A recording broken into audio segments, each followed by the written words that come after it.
في المحكم بعد أعوذ بالله من الشيطان الرجيم بسم الله الرحمن الرحيم والذين جاهدوا فينا لنهدينهم سبلنا. A part of the ayah والآيات متضافرة يعني in this aspect many of the ayahs come to say the same thing. أم حسبتم أن تدخلوا الجنة ولما among the ayahs, which means Allah says وَالَّذِينَ جَاهَدُوا فِينَا, those who struggle in our path, we shall نَهْدِيَنَّهُمْ سُبُلَنَا, we shall guide them to our way, we shall guide them to our pleasure, we shall guide them to the way that's acceptable. The Quran Kareem says many things about these things. Yani, as Allah says, أَمْ حَسِبْتُمْ أَن تَدْخُلُوا الْجَنَّةَ, you think you're going to enter Jannah and you know, Allah will not test you, you'll not go through trials, so that Allah knows those who actually are truthful in their claim and those who are not truthful in their claim. Today, religion became more of an identity rather than a belief and practice. And the identity means people identify with it like other things that they identify with. They identify ethnically, being from so-and-so tribe or so-and-so nation. And they may identify themselves by pigmentation of skin. They may identify themselves by whatever. Today also people take religion as an identity rather than a set of belief and practice. Therefore, the identification factor is higher than how much do I practice of what I say I believe. Therefore, I always, you've heard that from me maybe before, I always say bravery is not saying what you believe, but bravery is believing what you're saying. Anybody can say what they believe. Lakin there is a rule or a law, qanun if you may say, namus if you want to say. Yani a law that Allah Jalla Jalaluhu created this universe with. وهذا القانون, this rule or this law is the law of sacrifice. In order for you to get something, you have to sacrifice. Lazies لا عزاء لهم الكسالى.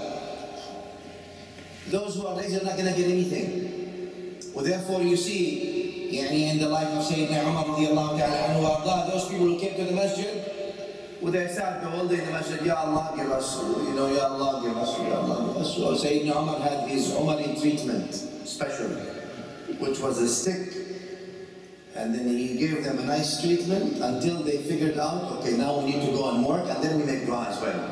So sometimes a Umari treatment, depending on the situation, may be warranted.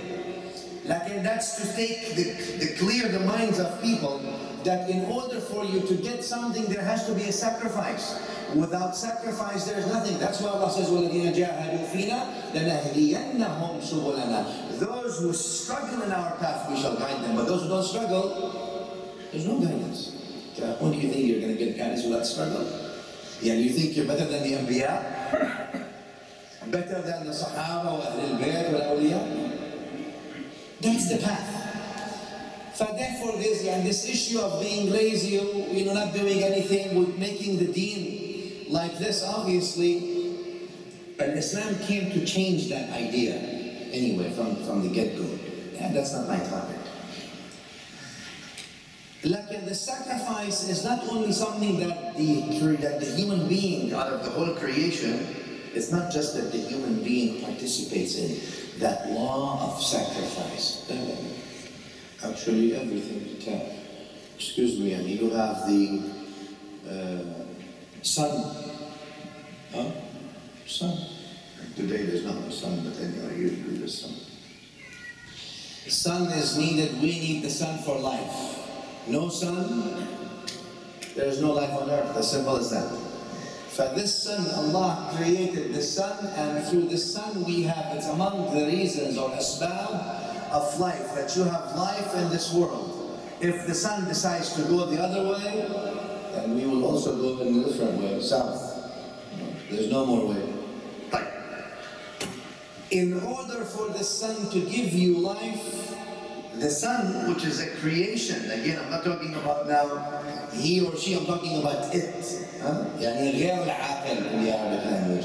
غير عاقل allegedly. But this is all allegedly. Why do I say allegedly? What do you mean عاقل and غير عاقل? What's the standard for عقل anyway?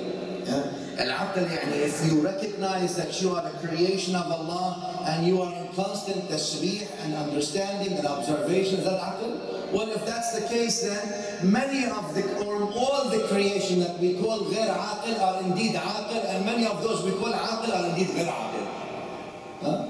And many of those people, human beings that we call them عاقل, they have عقل, they really have no عقل. Because they're in tasbih of Allah. Versus all the creation of Allah created, Allah says, وَإِن مِّن شَيْءٍ إِلَّا يُسَبِّحُ بِحَمْدِهِ. Everything but that's tasbih to Him. So what's the aql then? I mean, where is the aql? Mawlana, just because you walk and talk doesn't mean there's aql, huh? طيب. Lakin it's it, let's say, so it's it. Now, the sun itself that gives this, through its rays, gives you light and temperature. Two very important things. You need light and temperature. It does that through the very concept of sacrifice. الَّذِينَ جَاهَدُوا فِينَا. This sacrifice, you have to sacrifice in order for that life to be given. No sacrifice, no life can be given. And therefore the energy, you all know, mashallah, all of you are scientists in your field, huh? Yani Einstein's law is known, E equals mc squared. Energy equals what? Mass. Therefore, that energy that the sun gives all the time, in order for you to get light and in order for you to get temperature, it's losing its own mass in order for it to give you temperature. Yani it's estimated scientifically that the sun loses what? 4 million metric tons per second of energy, so we can have life. In order for life to be given, there has to be sacrifice. No sacrifice, no life can be given. Similarly, in a simple example, yani the candle that you have, that when you light the candle does give you light, but before it gives you light, it loses its own mass. It melts, it disappears little by little. So you can have light. That's the same thing with the sun, yani there's no difference. Huh? That's misbah, that's misbah. This is a lantern, and this is a lantern. What's the difference? Similarly, you take the seed. You take the seed and you put the seed under the soil. The seed, in order for it to actually give life to a tree so you can eat from, so it gives you life, the seed has to go. Therefore, the seed will no longer remain. It will disappear as it is, and that seed will give life to the stem, to the roots, which will become the stem, then will become the tree, then will give you fruits. There has to be sacrifice, there has to be loss of the self even sometimes, in order for you to give life. That's not something strange, and it's not something limited to human beings only. طبعا هذه الرسالة يعني الرسالة المصطفوية على صاحبها وآله أفضل الصلاة وأزكى السلام. This message that the Prophet sallallahu alayhi wa alihi wa sahbihi wa azwajihi wa sallam came with is based on the concept, the same concept. It's not strange from the rest of the orbits of the universe. No, it orbits also in the same way that there has to be sacrifice in order for life to be given. That's why the most one who sacrificed was al-Mustafa al-Akram sallallahu alayhi wa alihi wa sallam. And you all know the authentic hadith, مَا أُوذِيَ نَبِيٌّ مِثْلَ مَا أُوذِيتُ. No Nabi was ever harmed the way I was harmed. No prophet was ever transgressed upon like I was transgressed upon. No one basically sacrificed more than him, salawatullahi wa salamu alayhi wa alihi. All these things, you see the Sahaba from the beginning. And Sayyidina Ammar bin Yasir's family, you all know. Sumayya, what did she do? The mother of Ammar, what did she do? What was her crime? That she believes in Allah, the Lord of the world, and that there's no other creation that's worthy of worship but Allah. So that's why she has to be killed the way she was killed. That's why Yasir has to be killed that way. That's why Abu Bakr Siddiq's property had to be confiscated and he had to be expelled from Mecca. I mean, what's the whole point? Lakin these people realize that there has to be sacrifice. That's what made Abu Bakr radiallahu anhu give all his money, not just 90%. That's what made Umar give 50%. All these things, again, we all know, but it's just a refreshment. Because there's no way you will gain without giving. That's just the law. You want to take, you gotta give. And if you give, you'll take more than what you give. But you have to give. Once you stop giving, you won't take. I'm not talking money here, obviously we understand each other. Whatever. Giving is taking, really that's the concept, the beginning.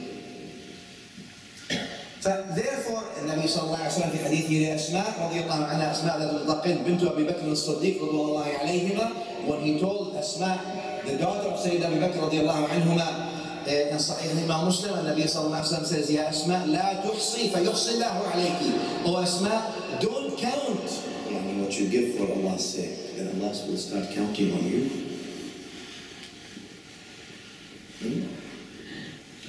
Maybe you remember the old folks, huh? Allah have mercy on them, your grandparents or so. When they used to have money, they said, don't count it, leave the barakah there. Once you count, they said, I don't know if it's good or bad, but anyway, it's the old thing. They used to keep it like that, don't count.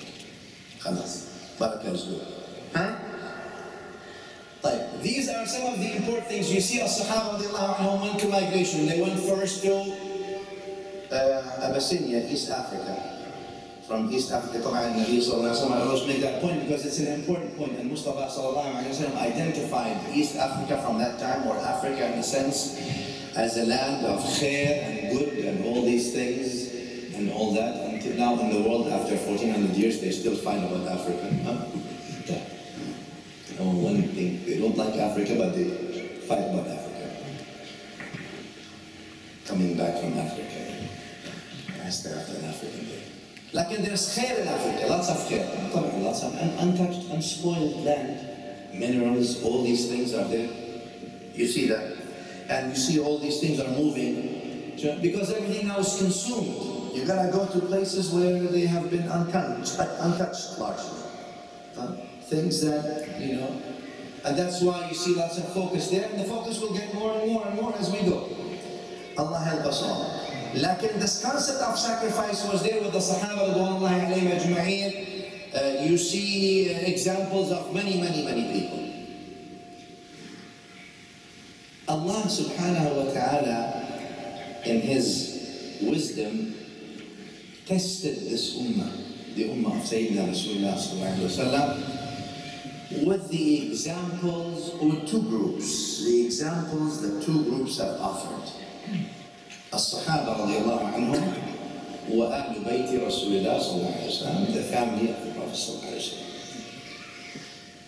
Tested them, really, these both groups are tests, though they're obviously, what I mean by tests and trial. Some people took one group and neglected the other. Okay, just keep the other like that.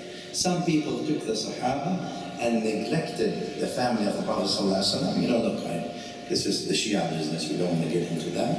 And some people took Ahlul Bayt and neglected the Sahaba radiallahu anhum. طبعا المصطفى صلى الله عليه وآله وسلم is very clear في حديث في صحيح الإمام مسلم والترمذي وothers, I left amongst you, if you hold on to, you will never be misguided after me. You all know the hadith, Kitab Allah, وعطرتي على بيتي, etc., etc., etc.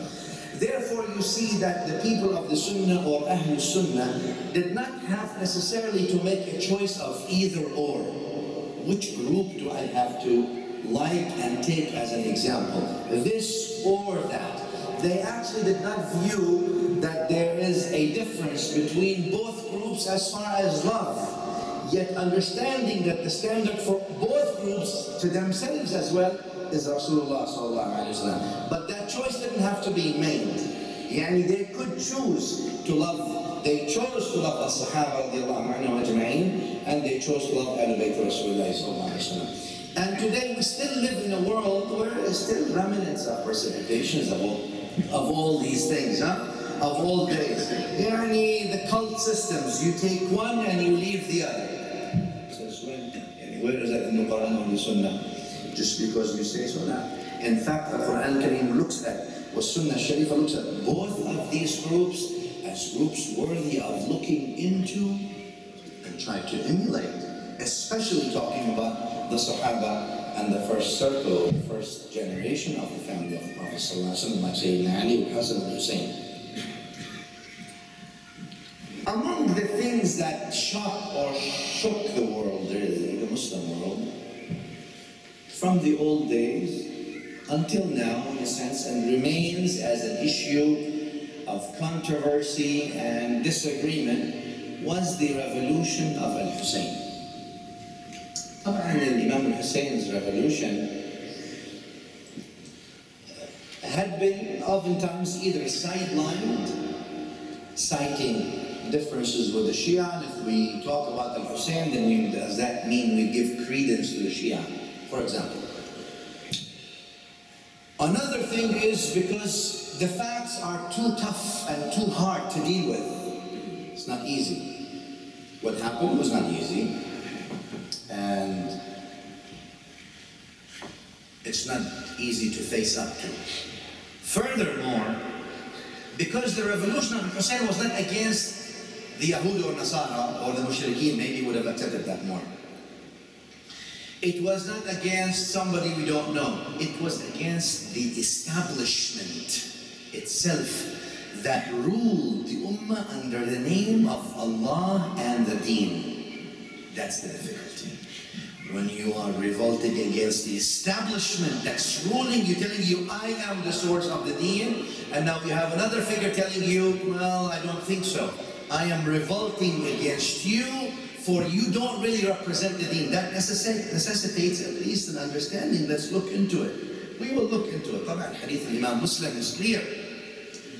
I left you these two things, the Quran, the Sunnah, and the Itra, to look at what? So we can see. The Itra meaning the family of the Prophet ﷺ. As an example, obviously, the Quran and the Sunnah, and the Quran mandating the Sunnah, that's the standard. But the Nabi ﷺ leaves you these things for an understanding.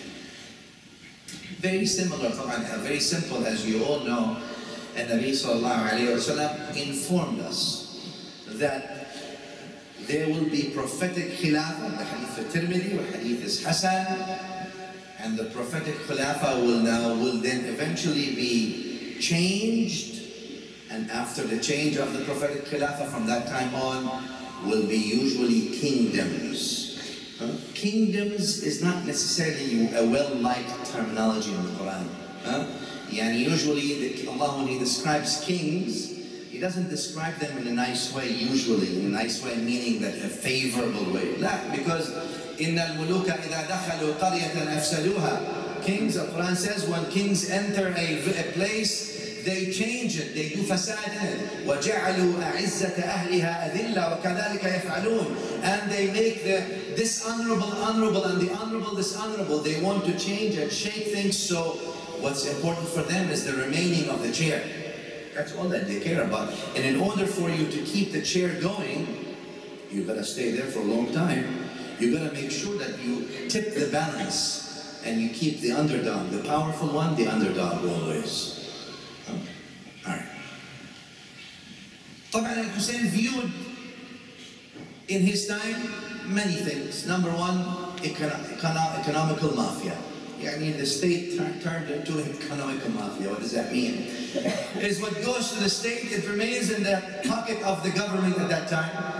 What they give you is they give you out of their kindness. If the government at that time would give you, if the Yazid government would give you because they're nice, they want to be nice. It's not because it's your right, like it used to be in time of the Khulafa Rashidun. This is Baytul Mal al-Muslimin. This is the house of this is the Baytul Mal of all the Muslims. You're not giving me a favor. I have rights upon you.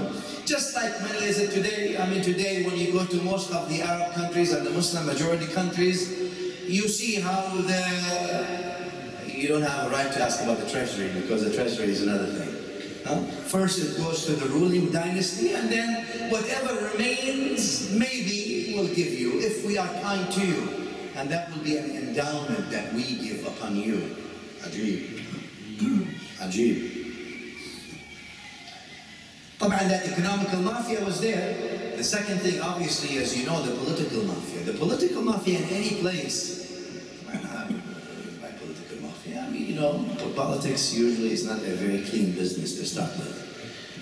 Unless, obviously, you know, it's very difficult to walk a clean path in politics. Regardless, we were not immune, you know, just because we're Muslims, we're not immune from that kind of politics. It's widely available. You don't have to go that far, Maulana. You can just go within the Masajid in Atlanta. Fact. That kind of politics, obviously, it comes what? It stems from what? It stems from personal agendas, rather than La ilaha illallah purely. There are many people who raise La ilaha illallah with their voices to heavens.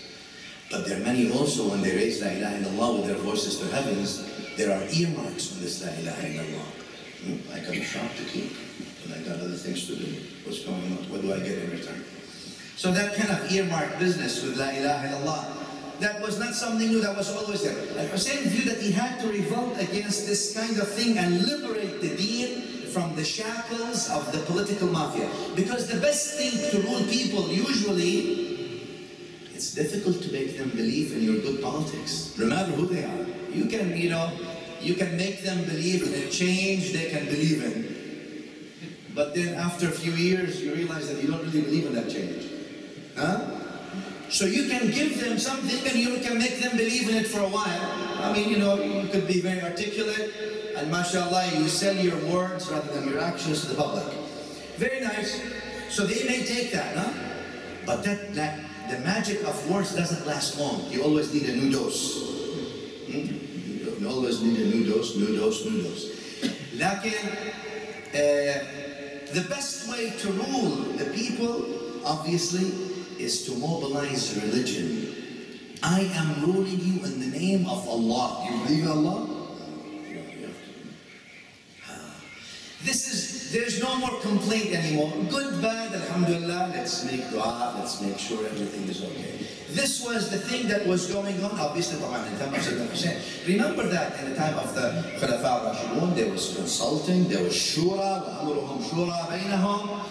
Their thing is shura between them, there's consultation, there's Quran, there's Sunnah, there's judgment. And obviously the palace was the masjid. Umar's palace was under the tree, the palm tree in Madina. And if you look, if you want to send Sayyidina Umar, when he was the Khalifa elected, you send him to under the palm tree. Umar, the Amir of the Mu'mineen, under the palm tree in Madina. I mean, that's the palace. You go and find the security guards, there's no security guards. Umar is sleeping on his own. No problem. عَدَلْتَ فَأَمِنْتَ فَنِمْتَ. Sure, justice was there, you felt safe, and therefore you slept comfortably. That's when one man observed Sayyidina Umar radiallahu anhu from Madina. Anyway, these kinds of things Imam Hussein realized, and he had to free this unholy matrimony between the political mafia and the religious mafia. So they can liberate the deen, so the deen becomes only a call to Allah, not a call to people. And today, obviously, even within the cult systems, is the call to erect idols and to make those idols a standard for the book and the Sunnah. Like, obviously, among the reasons of the message of Prophet ﷺ was what? To destroy all the idols. It doesn't matter, there's no idols here. And therefore, the Nabi ﷺ should tell us, even in our salah when we repeat it, we talk about the ubudiyyah, the slavery of Sayyidina Rasulullah ﷺ. And he is the best of the creation. We say, Ashhadu an la ilaha illallah wa ashhadu anna Muhammadan abduhu. Then we say Rasulullah. Abduhu first. Then we say Rasulullah. A slave of Allah first, then his Rasul. Sallallahu ta'ala alayhi wa sallam. These things are not easy, it's a very big puzzle. And Hussein realized, obviously, he has to do something, somebody has to do something. So he moved. There's two assassinations, usually old things, you know. When there's a good message, you try to shoot the message. When you can't shoot the message, what do? You shoot the messenger. Therefore, Imam Hussein's movement or revolution, I really call it reform. I don't really call it revolution. Why do I call it? You can call it revolution, but I don't want you to confuse the revolution of Hussein with the revolutions nowadays. المسخرة that we have today here and there, is killing people under fighting for this, or killing people under fighting for that, different labels. Every single day you have to do a new different label. One time we have this, the other time we have that. La, la, la, la. The revolution of Imam Hussein, if it's a revolution, it came to safeguard the life of people. It came to give people hope, not to take hope away from them. Besides that, Imam Hussein's revolution is like his grandfather sallallahu alayhi wa sallam, in the sense that the hijrah, obviously the movement is a hijrah. Remember when the Prophet sallallahu alayhi wa sallam left Mecca?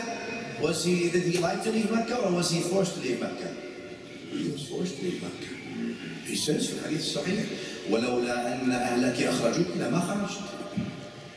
You are beloved to me, O Mecca, he says, sallallahu alayhi wa sallam. But had it not been that your people forced me to go out, I would have never left. But what did he do? You think he left Mecca for what? To save Mecca. He left Mecca to save Mecca. That's one of the reasons for hijrah. Because the Prophet ﷺ's message is about building, not destroying. Had he remained in Mecca, they already killed his companions, they killed many of them, they destroyed the homes, they did all these things. They couldn't kill him, and they tried obviously, but he has a big tribe. If he remains there, they're going to destroy him and Mecca with him. But that's Baytullah al-Haram. He leaves Mecca. He leaves Mecca so Mecca is not destroyed, it's built. And then what does he do? He goes and builds somewhere else in Medina. It's always contribution. It's always positive, here or there. He never left something here, it's there. No. He left there for it to be built, and then he went to Medina and he built the society. And eventually he transferred that to Mecca. Similarly, with Sayyidina Hussein, when Yazid came and told him to give me bay'ah. Bay'ah means a pledge. And Imam Hussein knows that if he gives a pledge, he is giving legitimacy to a tyranny. Legitimacy to tyranny. You don't give legitimacy to tyranny. So he left Mecca and he left Medina and he went to southern Iraq in Karbala, where he was massacred along with his family and children, even 6 months old. You may say, all right, so they've got a problem with Hussein. He's in his adulthood, no problem, they kill him. So what's the point with killing his 6 months Abdullah, the son of Hussein, who was 6 months old, who was a nursing child? Why do you kill him? Why do you separate his head from neck to neck? I mean, from the beginning to the end. What's the point with that? Is that what the deen of Islam orders you to do? There are questions that have to be asked, obviously. But the reason there's a marginalization always of the movement of Hussein and the reform of Sayyidina Hussein is simply because it's a revolt against the very religious establishment that was ruling in the name of the Sunnah and the Quran. And if you dare to go against the religious establishment, they're going to make you shish kebab. That's right. That's right. Because they don't want you to separate between the religion and the religious. They want you to think that the religious are the religion. But that's not what the Prophet ﷺ came with. The Prophet ﷺ came to tell us that he left us the Quran, he left us the Sunnah, he left us the examples of all these things. So what? Because that's the standard. The religious are not the standard. He is the standard. The Quran is the standard. These things are the standard. They're not the standard. The religious could be right, they could be wrong, no problem. We don't doubt people's intentions. But the infallibility remained to the Anbiya. Surely there's a big difference between the religious and the religion. Oftentimes there is. Anyway. And among the points that Islam emphasized on is religion is one thing and the religious are another. They may be consistent at times and may be inconsistent at times. That's why the Quran came, when we talk about ikhtilaf, فَرُدُّوهُ إِلَى اللَّهِ. If you have, when there's ikhtilaf, you got to go back to what the standard. What is the standard? Allah and His Messenger. So to make the long story short, Hussein was not different in his orbiting this life. We all are orbiting our life. All of us. وَكُلٌّ فِي فَلَكٍ يَسْبَحُونَ. You are orbiting, if you know it, sir, or you don't know it, you're orbiting, spanning this dunya. You are. your life is just about the span. It has a beginning, it has an end. Just like the sun, it has a beginning and the sun has an end. Just like the moon has a beginning and has an end. You also are orbiting this span that has a beginning and has an end. Al-Hussein was no different in that being among the sun and the suns and the stars that were orbiting this dunya, but realizing that the law of this life is that you have to give in order, you have to sacrifice and leave yourself in order for you to give life to others. Today when we sit in a place like this and any other place in the world, and obviously we sit and we just assume that the hidayah will drop from heavens in the masjid you are. You don't have to do any work. We turned the masajid into career businesses, and we turned the whole da'wah into career path, and then we don't do anything, and when we start, everyone calls for their own thing. And in all these things, the Quran and the Sunnah are absent as a reference. Then where do we go? We have to go back to the very initial realization that the Prophet ﷺ told us, and Allah subhanahu wa ta'ala told us, وَالَّذِينَ جَاهَدُوا فِينَا لَنَهْدِيَنَّهُمْ سُبُلَنَا. If you really want hidayah, you have to sacrifice and you have to suffer. Al-Hussein moved, obviously, when he moved, in his movement or revolution, if you want to say so, he moved to teach the ummah a lesson in tadhiyah, in sacrifice. That you gotta do sacrifice in order for you to get something. But then the ummah split. Some people, they turned the other face. They said, you know what happened here and the killing and all these, that's too difficult, too painful for us to face. Let's just leave you aside. We said, radiyallahu anhu, that's it. And the others went and turned Al-Hussein into, now we turned into black flags and bloody scenes. No, Al-Hussein doesn't need you to have a black flag. Al-Hussein wants you to have a white heart. Yeah, mind the black and the white. Let's say pure hearts. For the ethnocentric term, whatever if you like. It rhymes anyway, black. Al-Hussein doesn't want you to, it's not about to show your loyalty to Al-Hussein, it's not about having black or wearing black or having black flags and having bloody scenes. That's not how Al-Hussein wanted you necessarily to show that you are loyal and loving of him. But he wanted you to have a white heart, and he wanted you to have peaceful scenes where the religion is spread and the people prosperity and peace. That's what he wanted you to do. That's why he sacrificed.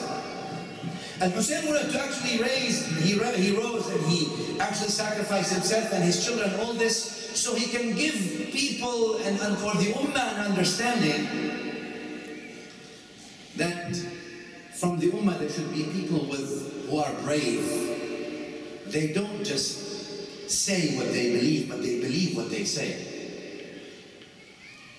But also that among the ummah there should be people who are brave, that refuse to live on their knees and would rather die on their feet.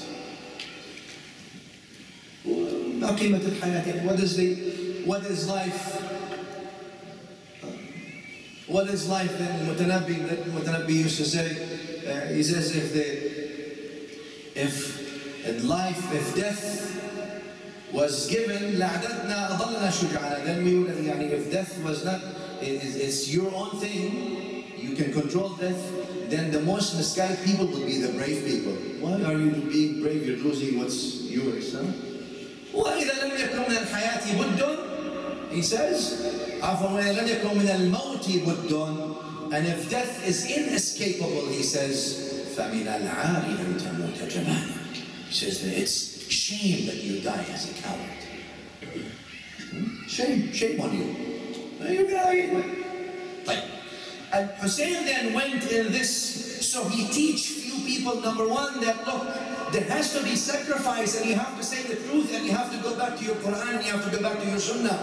He wanted people from the Ummah to learn from his sacrifice to emerge with resolve and to emerge braves. But then the Ummah either left him aside and marginalized him, or they turned into wailing on him. So he wanted to have men, rijal. Yani in that sense, rijal means also men and women.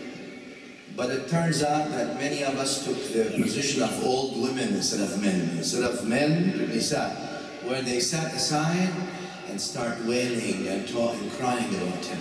That's not what al-Hussein radiallahu ta'ala anhu wanted from us in his sacrifice. In that where Nabi sallallahu alayhi wa sallam in this hadith says, Hussein minni wa ana min Hussein, Hussein is from me and I am from Hussein. That authentic hadith that we just finished with that means simple that not just he is my grandson, but that the manhaj of al-Hussein, and the methodology is me, that the principles are me, that the mission is me, that the vision is me.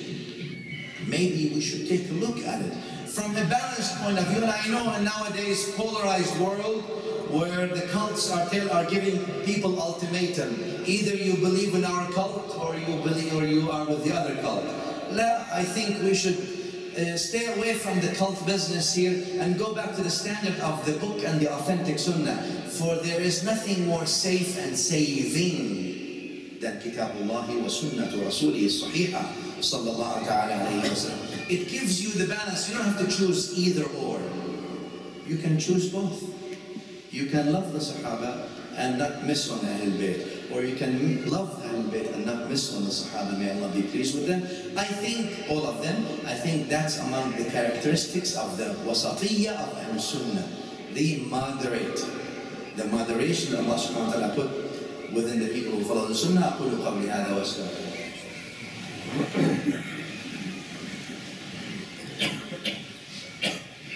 الحمد لله حمدا كثيرا كما أرشد ولا إله إلا الله وحده ولا شريك له إرغاما لمن جحد به وكفر.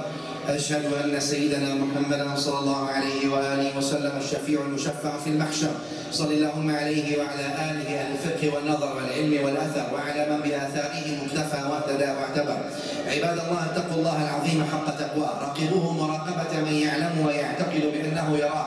تزودوا من دنياكم لآخرتكم عملا يحبه ويرضاه. اعلموا أنه لا يضر وينفع ويعطي ويمنع ويصل ويقطع ويخفض ويرفع إلا الله. واعلموا أن الله تعالى أمركم بأمر بدأ فيه بنفسه وثنى بملائكة قدسه. قال تعالى ولم يزل قائلا عليما إن الله وملائكته يصلون على النبي يا أيها الذين آمنوا صلوا عليه وسلموا تسليما. اللهم صل على سيدنا محمد وعلى آل سيدنا محمد كما صليت على سيدنا إبراهيم وعلى آل سيدنا إبراهيم في العالمين إنك حميد مجيد. اللهم أعز الإسلام والمسلمين، أعلي مولانا كلمة الحق والدين. اللهم من أراد بالإسلام والمسلمين خيرا فوفقه إليه، من أراد بهم غير ذلك فاهديه يا ربنا سواء السبيل. آت أنفسنا تقواها، زكها أنت خير من زكاها، أنت وليها ومولاها. اشف اللهم مرضانا، عاف مبتلانا، فك أسرانا، ارحم موتانا، اغفر اللهم لنا ولآبائنا وأمهاتنا ولمشايخنا ولمن له حق علينا ولمن على الخير أعاننا وعن الشر أبعدنا ولمن أوصانا بالدعاء ولسائر المسلمين والمسلمات والمؤمنين والمؤمنات الأحياء منهم والأموات إنك يا ربنا سميع قريب مجيب للدعوات. وآخر دعوانا الحمد لله رب العالمين وصلى الله على سيدنا محمد وآله. أقم الصلاة.